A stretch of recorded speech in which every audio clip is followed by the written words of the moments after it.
好，唐朝到底存不存在呢？今天我們的新單元要來特別聊一下史學哦，因為呢，現在呢，西方的陰謀論入侵了中國大陸，有人說呢，李白跟杜甫都應該是宋朝的人，因為根本就不存在所謂的唐朝，而且呢，340萬件的文物根本不應該算數在內哦，到底怎麼一回事？今天我們來做深度的剖析。好，這個中國網絡最近出現的是這個比穿越劇還要更荒謬的一個歷史革命嗎？他們說了，唐朝根本就不存在，也就是說，從隋朝到唐朝的這個後面都是虛構的，所以呢，中國在漢朝之後就直接跳入了宋朝，200多年唐朝盛世都是假的，包括了李白啊、杜甫啊，都不是唐朝的人。那所以呢，最近呢，陝西文物部門好像是接到了電話，是控告他們說根本就不存在這個所謂的唐朝，但他們最新也已經否認有這件事情了。那到底為什麼現在會有這麼多的討論？我們來看一下原因是什麼。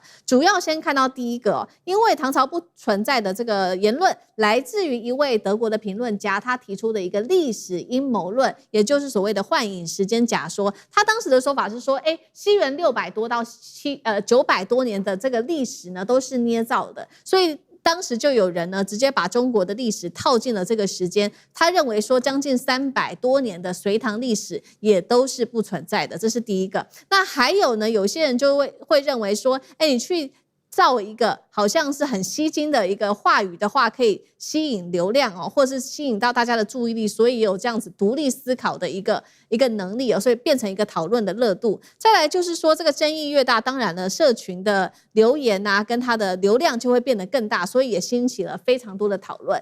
那這節目一開始先請教漢庭，到底怎麼回事呢？唐朝不存在論現在在社群在網絡上面大量的討論哦，你怎麼看？可憐吶。現在還信這個台灣需要掃盲教育哦。先說這老外呢，他反中或對中國大陸歷史無知，我們姑且原諒。那為什麼在台灣或在大陸還是有一些人要能夠去蹭這些事情呢？我去蹭的我們不管了。在台灣，因為它正好結合了一些反中人士，比如說在台有知名的兩性專家兼綠營的支持者苦苓大師，他就響應，他就說唐朝不存在，朝代也不存在，認為呢用朝把所有歷史串聯起來是國民黨和共產黨的黨國教育啊，而且他的文章底下還有無數人追捧，認為講得好，所以我不知道台灣是不是很多年沒有落實義務教育了，真的台灣需要掃盲教育。AI 時代如果不懂，大家可以問 AI， 對吧？你如果懶得問、懶得思考，只是盲從，這大概也是一種培養黨的信徒的黨的教育哦。首先呢，唐朝2個字不是國民党的近代發明，從五代、宋、明、清的文獻一路都有。唐末出生的歐陽炯啊，他出生在896年，《全唐詩》裡面就收錄過他的作品，它裡面直接有一句叫“唐朝歷歷多名士”。所以唐朝結束之後，那他已經活到了宋朝，他寫的詩詞已經直接寫到了唐朝2個字。而且呢，在北宋的《太平廣記》也有一句話，以興復唐朝為名。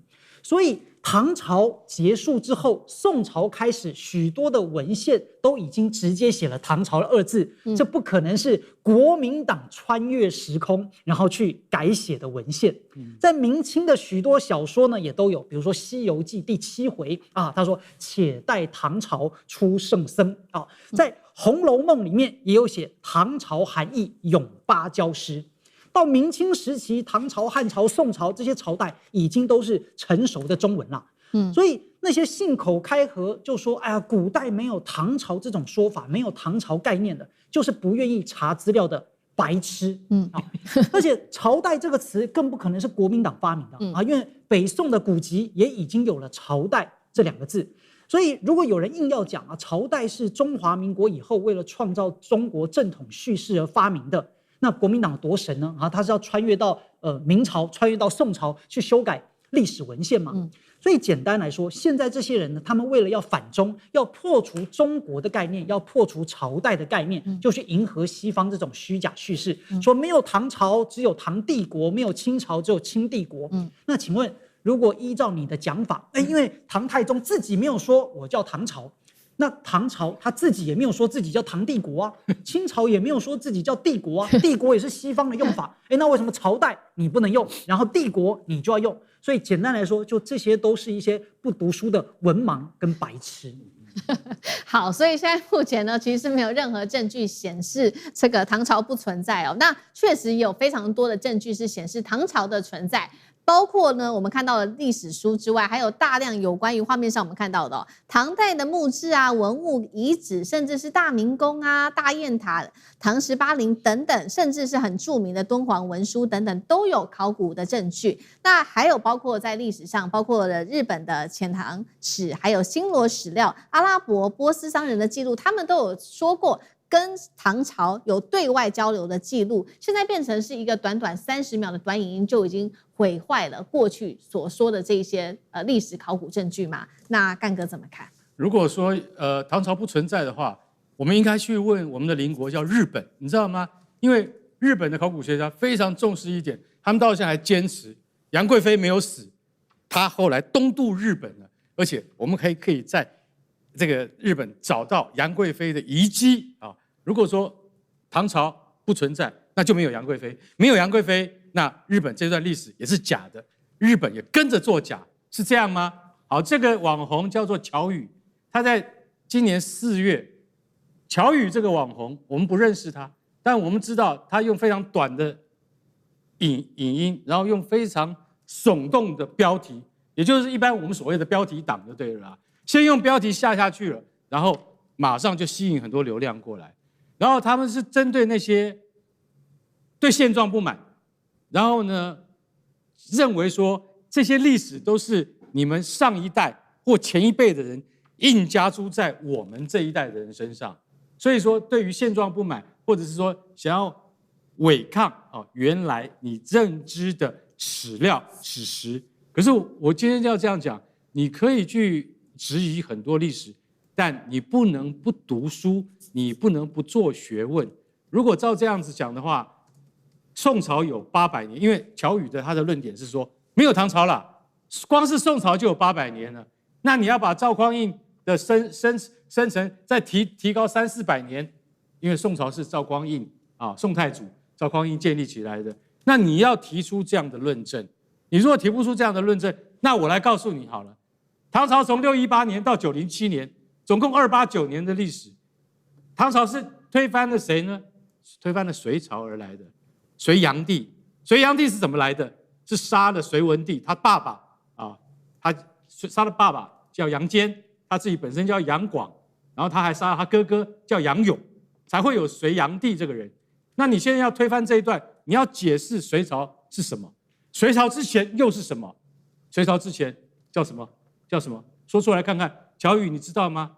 隋唐宋元明清，那在隋朝之前的話，就是南北朝、魏晉南北朝，這都是一脈相承的。如果說唐朝不存在的話，那楊貴妃也不存在武後也不存在，安史之亂也不存在。你要推翻的東西太多了，就像剛才思明講的，有唐18陵，有敦煌文書，有這麼多東西可以支撐你，你可以隨隨便便講說唐朝不存在。他有講一個。這個網紅喬宇有講到一個重點，就是說，他說唐朝的開國皇帝叫李淵唐高祖，然後他的兒子叫唐太宗李世民，然後他們是什麼？是鲜卑人鲜卑人怎麼可能來當中國的皇帝呢？對不起，他們叫做關隴集團。關隴集團是什麼？是在當時中國北方少數民族裡面的貴族，他們早就漢化了。你到底有沒有讀到這些歷史？如果你沒有讀到這些歷史的話，回去多讀書，再來講唐朝不存在。我跟你講唐朝不存在，這種完全是一種要點擊蹭流量的一種行為，你知道嗎？而中國現在就有很多這樣網絡上的這樣的行為。不過我也要講一個特別的，就是說，像2年前華盛頓號被原子彈被這個伊朗打爛了，那也是標題黨，因為沒有這件事情。中國現在對於言論這方面我覺得應該要加緊去審查。為什麼？像這樣子的悖論，這種悖論不可以再讓它存在下去。為什麼？這連自己的歷史都不承認，然後推翻自己的歷史，這個還叫中國人嗎？這還叫中華民族嗎？這是民族的敗類。好，所以我們現在看到是不是越怪的流量、越怪的言論越能博取流量，甚至吸引大家的眼睛呢？因為另外一個事情吸引大家的目光呢，就是這一部奇片了，叫做《牛來》。好，《牛來》的制作呢，它很有趣哦，它的制作非常的粗糙，人物很僵硬，導演就是信宇萌一個人，他身兼編劇、配音等等多項工作，而且沒有任何的人工智慧來做輔助哦。上映9天，當時的票房是7000多元人民幣而已，全中國只有200多人購票，但是現在卻爆紅，原因是大家覺得說，它實在是太有趣了，真的能夠這麼的粗糙。酈將軍怎麼看？這部電影確實是很粗糙，而且劇情也沒有什麼了不起，這個畫面也沒有很精緻哈。那主要是这部動畫電影主要是一對母子，你不要看到它是用手畫出來的哦，它不是 AI 製作的哦。他們花了多久時間？花了5年哈。這個媽媽為了幫助她兒子1圓動畫電影的夢哈，協助他做了這部電影。那這部電影這個其實劇情來講也平淡無奇了，就描寫一隻小牛哈跟着他媽媽，然後在這個遷徙的過程中做了一個夢，然後夢裡面哈，他遇到一個他的好朋友，一隻花豹哈，這個叫做豹拉啊，豹拉保護他們整個牛群遷徙的故事。後來這隻小